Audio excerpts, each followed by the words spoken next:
So yeah, candy corns. Nice. Wait, what is this episode about? Drawing from life. You draw from life? What do you mean by that? Just Drawing? Well, I'll explain. okay. Candy corns for everyone.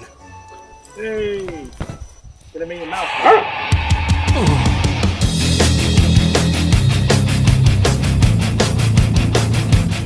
It's all with Mark Casey and Buller.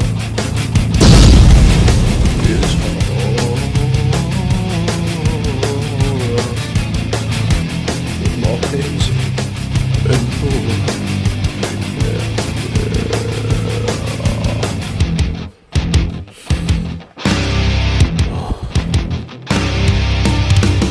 Welcome to Horror with Mark Casey and Buller. That said, in life, we have many things that happen to us day to day. Sometimes these things shape the way we think or how we carry our day-to-day lives through adulthood. Some of these moments can start scenes in a story or end them.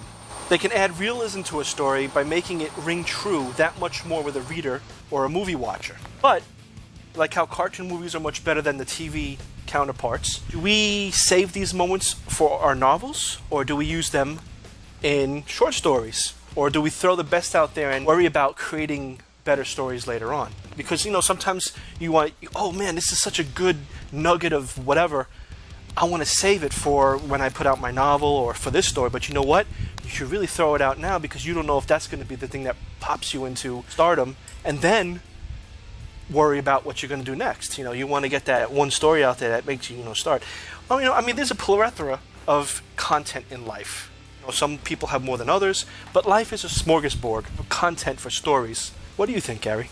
I think in terms of you're doing an idea comes to you, the best thing to probably do, what I do, is write it down. Yeah. Get it in a notebook. I'm not frightened of writing a story or committing a story to paper, say for example in short story format, because there's nothing stopping me in the future from putting that in a novel anyway, just writing it slightly differently. There are so many writers out there that have written short stories and then expanded and made a novel out of it. Paul Tremblay in his latest short story collection, he uses characters and stuff that he later uses in his novels. Some of these short stories must have been written as he was writing or before he'd written some of his famous novels. The Cabin at the End of the World and things like that. I think one of the two characters are based from that novel were in these short stories. You can always, you got free license to do whatever you want to do, really. I think that a lot of people miss out where they write things from perspective of like what they feel it should be or what they've seen on a movie, and it comes out a little cardboard-like because they're not drawing from real life. They're drawing from something that they perceive to be the way it should be. So the character may not be accurate because the character is written the way the writer thinks the character should be. And basically maybe the way they, their moral values and stuff. When you don't go into different characters and the different choices they have, not everybody has a good conscience. Not everybody will look at a homeless person on the street and say, oh, I feel so sorry, here's some money. Some people have different, maybe they were attacked by a homeless person when they were younger.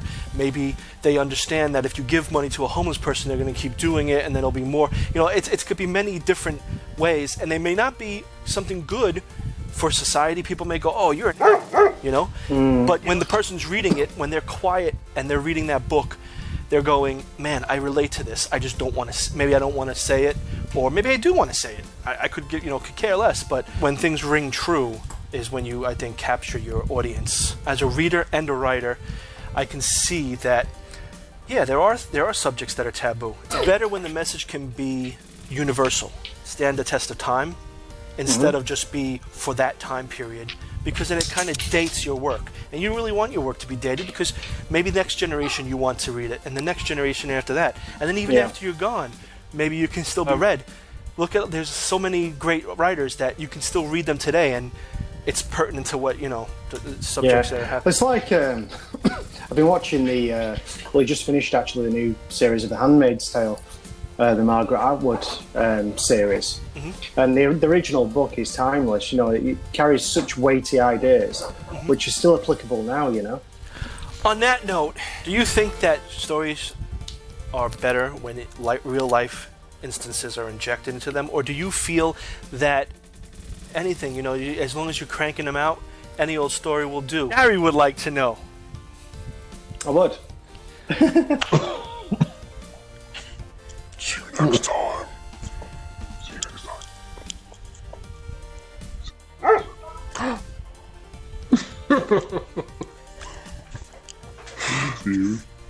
I love you.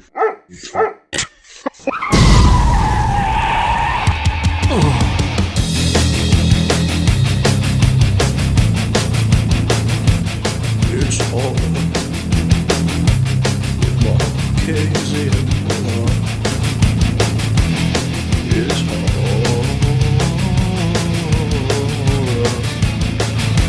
with Mark Casey and Paula.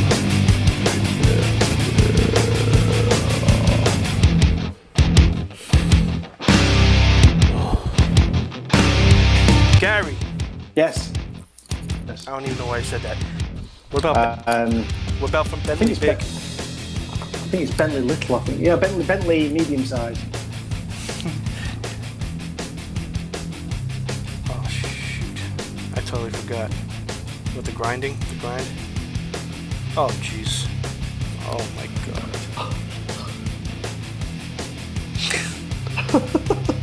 Madonna mia. We'd like to know, Gary, with that dog thing.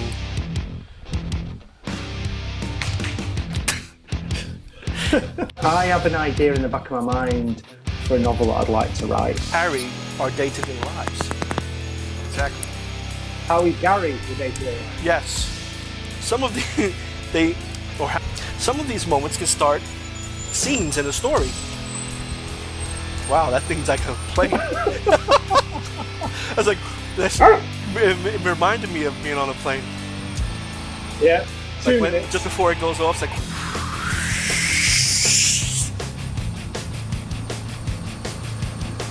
I think I could. Okay. It's horror. From. Hold it. They write. What do you think, Gary? I disagree. No, I'm kidding. I think, in terms of, this is one of them. Like I said, we're not experts. We're just. This is how this is what we're learning as we go, and from what I'm seeing, as I really well, it'll be a bestseller. Well, let's wrap this up. Wait. On that note, Gary.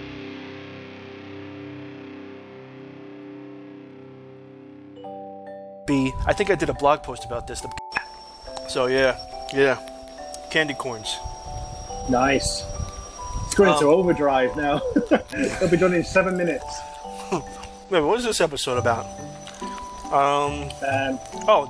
Drawing from life. You draw from life? What do you mean by that? Just taking things from real situations? Like drawing? I mean, yeah. I'll explain. Okay. Candy corns for everyone. Hey, gonna make your mouth.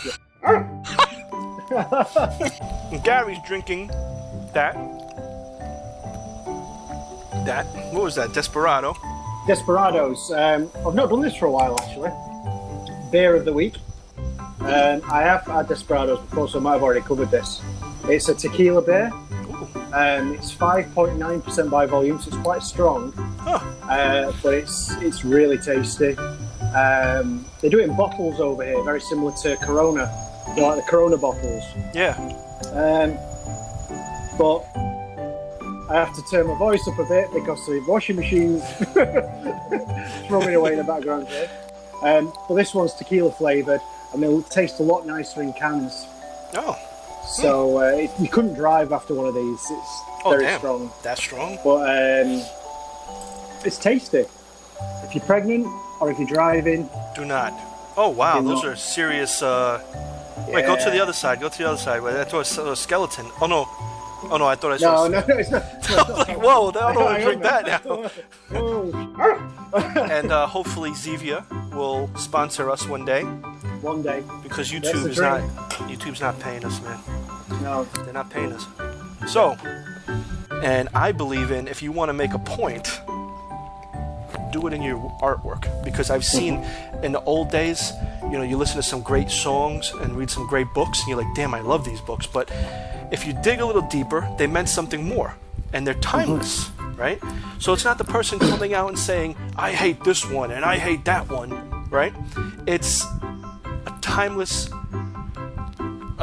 maybe lesson, but it doesn't necessarily need to be that way. It's just that's how it was written underneath is this message. It's like you come to someone's site and you want to hear about the books, and then you this and this and this, and like, shut the The Institute's coming out as well. Yes, the Institute. And I didn't know this, and I don't know if you knew this, but there's a sequel to The Handmaid's Tale coming out, a book. I think it's next month.